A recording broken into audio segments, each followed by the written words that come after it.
मेरी लड़ाई सिर्फ धर्मेंद्र प्रधान से नहीं है, मेरी लड़ाई सिस्टम से है, मेरी लड़ाई बीजेपी से है, मेरी लड़ाई मोदी से है।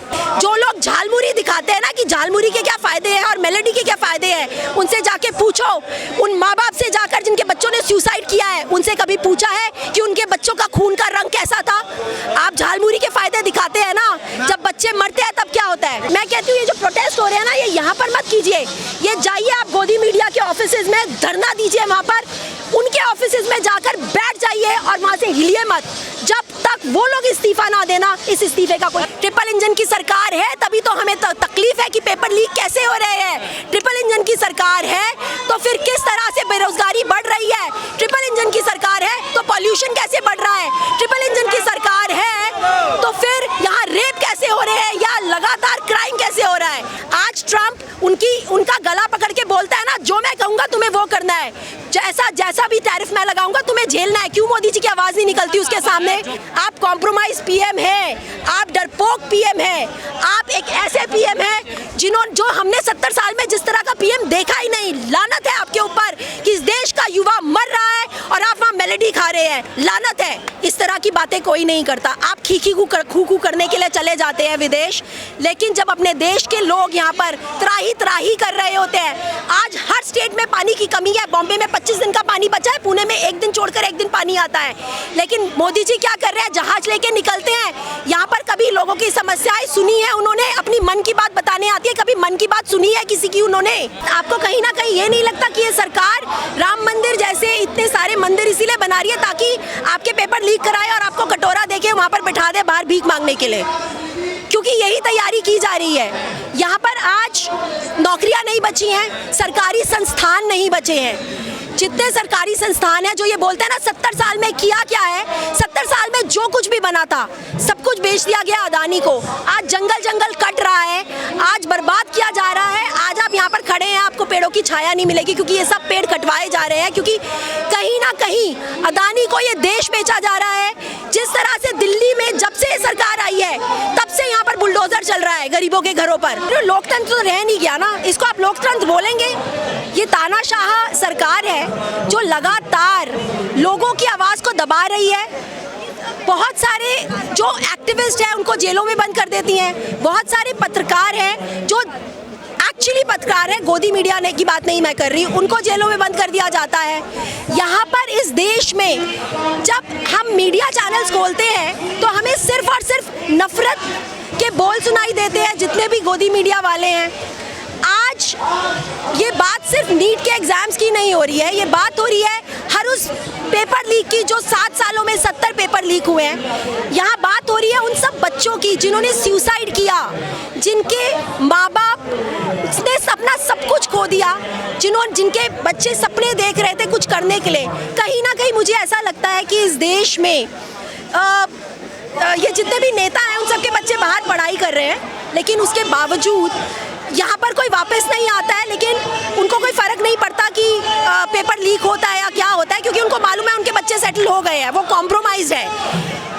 जब कोई गरीब का बच्चा कुछ बनने के लिए की कोशिश करता है उसको दबा दिया जाता है, क्योंकि ये वही लोग हैं जो नहीं चाहते कि गरीब का बच्चा कुछ करे। पैसे का खेल है जो पेपर लीक हो रहे हैं। ये पैसे का भी खेल है, ये सरकार की कामयाबी भी है, और एट द सेम टाइम कहीं ना कहीं मैं इसको पॉलिटिक्स भी बोलूंगी, क्योंकि लगातार बिल्कुल, क्योंकि कहीं ना कहीं आप भी जानते हैं लगातार जामिया, जेएनयू, इन सब संस्थानों में जहां पर बच्चे अपनी आवाज़ उठाते हैं गलत के खिलाफ, उनको शुरू से दबाया जा रहा है जब से बीजेपी सरकार आई है। और आज नौबत यहाँ तक पहुँच गई है जब उनको दिख रहा है कि किसान का बच्चा, गरीब का बच्चा एग्ज़ाम देकर अपने मेरिट पर आगे बढ़ने जा रहा है, वो उसकी आवाज़ भी दबा रहे हैं। मुझे बड़ी तकलीफ़ होती है ये सुनकर कि मोदी जी जो ट्रम्प के लिए यहाँ पर बोलते हैं कि अब की बार ट्रम्प सरकार, जब इस देश के किसी किसान का बच्चा मरता है जो नीट का एग्ज़ाम नहीं दे पाता पेपर लीक की वजह से, मोदी जी उसके ऊपर एक भी ट्वीट नहीं करते। तो आप इसको क्या बोलेंगे? डेमोक्रेसी बची है? आप आज शायद प्रोटेस्ट होने भी दे रहे हैं, थोड़े टाइम तक ये भी बंद हो जाएंगे। बच्चों का भविष्य खतरे में पड़ गया है। बिल्कुल। लेकिन विपक्ष की कोई जिम्मेदारी भी इसमें नजर नहीं है। देखिए, विपक्ष की जिम्मेदारी तो आपको तब नजर आएगी, विपक्ष भी सड़कों पर है, वो आपको तब नजर आएगा ना जब गोदी मीडिया उनको दिखाएगी। विपक्ष आज पहले भी सड़कों पे था, आज भी सड़कों पर है। बहुत सारा जो विपक्ष है, किसी के घर पे सीबीआई भेज दी जाती है, किसी के घर पे ईडी भेज दी जाती है जब वो आवाज़ उठाते हैं। आप दूर क्यों जा रहे हैं? मैं अरविंद केजरीवाल की बात कर रही हूँ। अरविंद केजरीवाल को आपने जेल में डलवा दिया, उसके घर में ईडी भेजकर, सीबीआई भेजकर क्या निकला? क्या वो गलत निकले? जितने भी आज की डेट में जितने भी हमारे विपक्ष के लोग हैं, वो आज चुप्पी क्यों साधे हुए हैं? क्योंकि कहीं ना कहीं उनको डर है कि ये सरकार उन सबको जेलों में डलवा देगी। मैं आपको वही बोल रही हूँ कि मैं हर उस इंसान से, अगर आपका ये वीडियो वायरल होता है तो मेरा हर उस इंसान से एक क्वेश्चन है, धर्म बड़ा या देश? आप जो धर्म के नाम पर लोग इनको वोट देते हैं, आप राम मंदिर के नाम पर इनको वोट देते हैं, क्या राम मंदिर ने इनको नौकरियां दी? या आपको कहीं ना कहीं ये नहीं लगता कि ये सरकार राम मंदिर जैसे इतने सारे मंदिर इसीलिए बना रही है ताकि आपके पेपर लीक कराए और आपको कटोरा देके वहाँ पर बिठा दे बाहर भीख मांगने के लिए? क्योंकि यही तैयारी की जा रही है।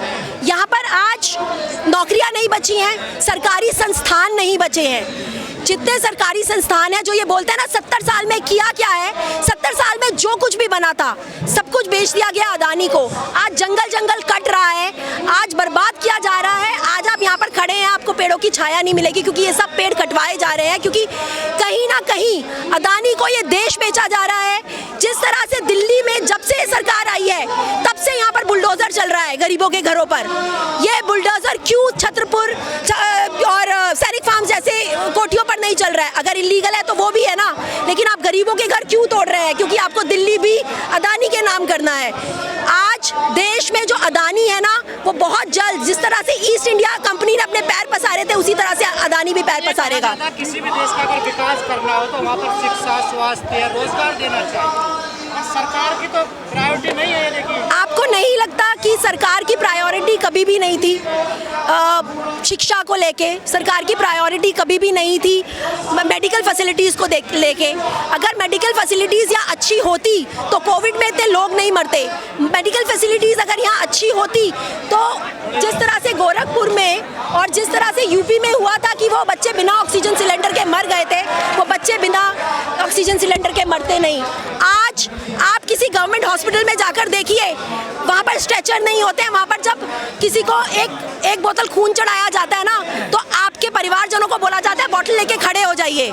ये है हमारे देश की मेडिकल फैसिलिटीज़। किस बात का टैक्स दे रहे हैं हम? आप हमसे 30% टैक्स लेते हैं, रोड टैक्स लेते हैं, इनकम टैक्स लेते हैं।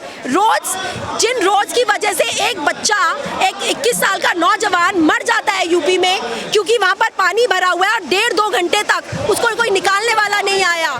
जिस तरह से आज आगे लगती है, लेकिन फायर ब्रिगेड के पास इतना भी वो सामर्थ्य नहीं है, फायर ब्रिगेड के पास, कि वो 4थी मंजिल से ऊपर तक पानी तक पहुँचाए। लेकिन आप हाई राइज बिल्डिंग्स बना रहे हैं। ऐसे में ये कहा जाता है ना, जो सत्ता में जो जनता ने जिताया वो सही होगा, लेकिन अब जनता उनको वोट दे रही है तो उन्हें तो लगा। देखिए, यहाँ पर पहली बात ये जनता की बहुत बड़ी नाकामयाबी है कि वो धर्म के नाम पर वोट देते हैं।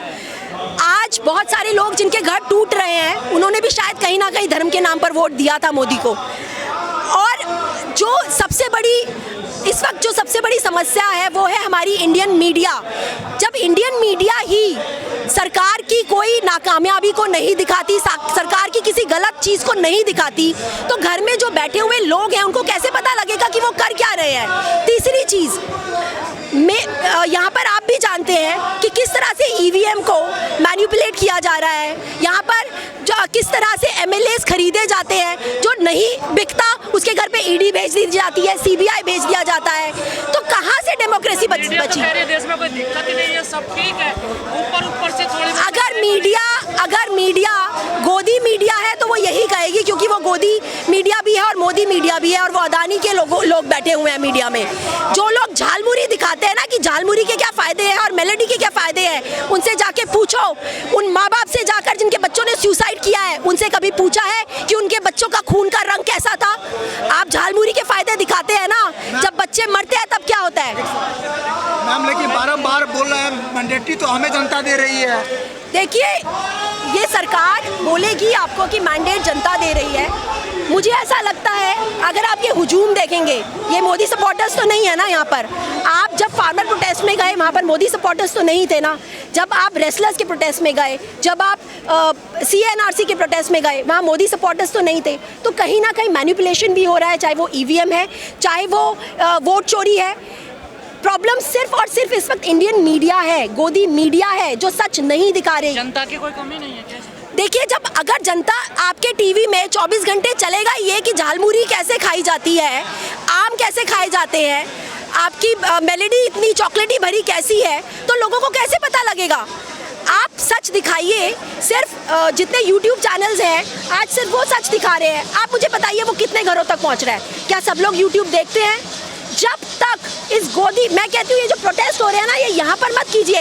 ये जाइए आप गोदी मीडिया के ऑफिसेज में धरना दीजिए, वहाँ पर उनके ऑफिसेज में जाकर बैठ जाइए और वहाँ से हिलिए मत जब तक वो लोग इस्तीफा ना देना। इस इस्तीफे का कोई मीडिया तो इस आंदोलन के लिंक बता रही है ना, इधर उधर लिंक बहुत बताया जा रहा है। देखिए क्या लिंक है, आप क्या कह रहे हैं? फंडिंग कर रहे हैं, फंडिंग कर रहे हैं।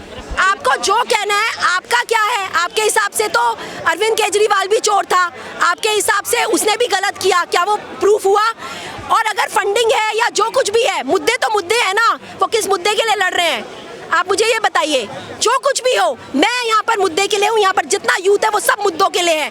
और ये मुद्दे जब तक उठेंगे, जहाँ जहाँ उठेंगे, हम सब वहाँ पर पहुँचेंगे। देश की सरकार है, मुख्यमंत्री, MP, सांसद, तो मंदिर मस्जिद जी ट्रिपल इंजन की सरकार है, ट्रिपल इंजन की सरकार है, तभी तो हमें तकलीफ है कि पेपर लीक कैसे हो रहे हैं। ट्रिपल इंजन की सरकार है तो फिर किस तरह से बेरोजगारी बढ़ रही है? ट्रिपल इंजन की सरकार है तो पॉल्यूशन कैसे बढ़ रहा है? ट्रिपल इंजन की सरकार है तो फिर यहाँ रेप कैसे हो रहे हैं या लगातार क्राइम कैसे हो रहा है? ट्रिपल इंजन की सरकार है ना। नौकरी सबको नहीं दे सकते, आत्मनिर्भर बनिए, अपना रोजगार। क्यों? आज से 14 साल पहले नौकरियां नहीं थी क्या? आज जब से वो सत्ता में आए हैं, नौकरियों की कमी तो तब से हुई है, क्योंकि अदानी को सब कुछ बेच दिया गया है। लोगों के पास नौकरियां भी थी, लोगों के पास जो वो घर तोड़ रहे हैं वो घर भी थे, लोगों के पास सब कुछ था, लोगों के पास कम से कम वो इज्जत की रोटी तो खा रहे थे। आज तो आपने उनको ये लायक इस लायक भी नहीं छोड़ा कि वो इज्जत की 2 वक्त की रोटी खा सके। अब्दुल टाइट है, सब कुछ झेल लेंगे। देखिए वो जो कह रहे हैं ना, उनको बोलिए हम आपकी बात नहीं कर रहे हैं, आपके नेताओं की बात नहीं कर रहे हैं जिनके बच्चे बाहर पढ़ रहे हैं। आप कॉम्प्रोमाइज PM हैं, जिनके बच्चे बाहर पढ़ रहे हैं। आज अजीत डोभाल का बच्चा बाहर पढ़ रहा है ना अमेरिका में, क्या आपको क्या लगता है वो कॉम्प्रोमाइज नहीं होते होंगे? सबके नेताओं के पढ़ रहे हैं, लेकिन क्या पढ़ने चाहिए? आज ट्रम्प उनका गला पकड़ के बोलता है ना, जो मैं कहूँगा तुम्हें वो करना है, जैसा भी टैरिफ मैं लगाऊंगा तुम्हें झेलना है। क्यों मोदी जी की आवाज नहीं निकलती उसके सामने? क्या कारण? आज वो जो 3 नाविक मरे, अगर वो पाकिस्तान ने मारे होते तो अभी तक आप कोई ऑपरेशन सिंदूर कर चुके होते, लेकिन क्योंकि वो अमेरिका ने मारे हैं इसलिए आपने चुप्पी साध ली। बस यही है, आप कॉम्प्रोमाइज PM है, आप डरपोक PM है, आप एक ऐसे PM है जो हमने 70 साल में जिस तरह का PM देखा ही नहीं। लानत है आपके ऊपर कि इस देश का युवा मर रहा है और आप वहाँ मेलेडी खा रहे हैं, लानत है। पर मीडिया तो बड़ी-बड़ी गाथाएं बताते हैं, महापुरुष सदियों में ऐसे प्रधानमंत्री। देखिए, पहली बात, महापुरुष, बायोलॉजिकल आपने भी सुना होगा। हाँ, मैंने बिल्कुल सुना कि नॉन बायोलॉजिकल वो अपने आप को बोलते हैं, और ये इसी को बोलते हैं कि पढ़ा लिखा PM नहीं है जो अपने आप को इस तरह से बातें बोल रहा है कि मैं नॉन बायोलॉजिकल हूँ। इस तरह की बातें कोई नहीं करता। आप खू करने के लिए चले जाते हैं विदेश, लेकिन जब अपने देश के लोग यहाँ पर त्राही कर रहे होते हैं। आज हर स्टेट में पानी की कमी है। बॉम्बे में 25 दिन का पानी बचा है, पुणे में 1 दिन छोड़कर 1 दिन पानी आता है, लेकिन मोदी जी क्या कर रहे हैं? जहाज लेके निकलते हैं। यहाँ पर कभी लोगों की समस्याएं सुनी है उन्होंने? अपनी मन की बात बताने आती है, कभी मन की बात सुनी है किसी की उन्होंने? मेरी लड़ाई सिर्फ धर्मेंद्र प्रधान से नहीं है, मेरी लड़ाई सिस्टम से है, मेरी लड़ाई BJP से है, मेरी लड़ाई मोदी से है। तो क्या सिस्टम चेंज होना चाहिए? बिल्कुल चेंज होना चाहिए। सरकार कोई भी आए, ये सिस्टम नहीं चलेगा। सरकार कोई भी हो, जब इस तरह का सिस्टम करवट लेगा, जब इस तरह का सिस्टम लोगों की आवाज को दबाएगा, उसके खिलाफ आवाज उठेगी। लोग यहाँ कुछ आंदोलन को खराब करने की कोशिश कर रहे हैं, उनके लिए क्या करना है? देखिए, मेरा उनसे सिर्फ एक सवाल है, धर्म बड़ा या देश? अगर आपके लिए धर्म बड़ा है और देश बड़ा नहीं है तो सबसे बड़े देशद्रोही आप हो, क्योंकि धर्म अपना पर्सनल मैटर है। मैं किस धर्म को फॉलो करती हूँ ये मेरा पर्सनल मैटर है। अपने घर में बैठ के पूजा करो, ये पूजा का स्थान नहीं है। यहाँ पर आकर आप लोगों के बीच में पॉइजन नहीं फैलाओगे, आप लोगों को फोर्स नहीं करोगे कि आप जय श्री राम बोलिए, आप लोगों को नहीं कहोगे, आप यहाँ पर आकर लोगों को उकसाओगे नहीं कि मैं यहाँ इसमें मंदिर में उसने अजान कैसे पढ़ ली, मंदिर में कलमा कैसे पढ़ लिया। मुद्दे हैं क्या ये? आपके पास पानी नहीं है पीने का, आपके पास खाना नहीं है खाने के लिए, आपके पास नौकरी नहीं है, गोबर तो आपके बच्चे मरे। बिल्कुल, क्योंकि वो लोग, उन लोगों को लगता है गौमूत्र और गोबर खाकर ही वो जिंदगी चला सकते हैं। हम सब ऐसा नहीं कर मोदी सकते। जी बोल रहे हैं 80 करोड़ जनता को राशन फ्री कर दिया, तो लानत है, लिबरेशन ला दिया, क्या चाहिए? लानत है आपके ऊपर कि आज भी आपको राशन फ्री देना पड़ रहा है। लोगों के पास राशन नहीं है, जो इस सरकार को राशन देना पड़ रहा है, तो लानत है आपके ऊपर।